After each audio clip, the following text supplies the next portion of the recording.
கடைக்கு புதுசா? பழசா இருந்தா மட்டும் என்ன பண்ண போற? இல்லையா, இதுக்கு முன்னால பார்த்தது இல்லையேன்னு கேட்டேன். முன்னாடி பார்த்தா மட்டும் என்ன பண்ண போற? யோ, முன்ன பின்ன பார்த்ததே இல்லைன்னு கேட்டையா? பின்னாடி பார்த்தா மட்டும் என்ன பண்ணுவ?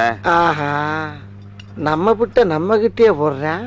ஆரம்பிச்சிட வேண்டியதான். என்னதான் வேணும்? என்னதான் வேணும்? நீ கடைக்காரனா நான் கடைக்காரனா? நீதான். அப்ப நான் தானே கேட்கணும். ஆமா. என்ன வேணும்? என்ன வேணும்? வறுத்தெடுக்காம என்ன வேணும்னு கேளியா? வறுத்தெடுக்கிறதுக்கு தான் என்ன வேணும்னு கேட்டேன். ஏய், ஆ? நீ என்ன கேட்ட? என்னதான் கேட்டேன். ஓ, நீ என்ன கேட்டியா? உன்னையாவே கேட்டான். யோ யோ யோ யோ, ஏயா குழப்பற? நீ இந்த எண்ணெய் தானே கேட்ட? ஆமா. அப்புறம் என்ன முதல்ல சொல்ல வேண்டியானயா? எந்த எண்ணெயா வேணும்? கடல் எண்ணெய். அப்படி சொல்ல வேண்டியதானே? இது நல்லெண்ணெயா?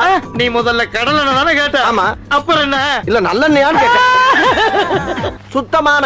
அப்படி கேட்டியா? ஆ. சத்தியமா சுத்தமான நல்லதாப்பா. அப்ப ஊத்து. இது கடல் எண்ணெய் தானே? ஐயோ ஐயோ, நான் ஊருக்கு போறேன். எனக்கு டிக்கெட் எடுத்து கொடுங்க.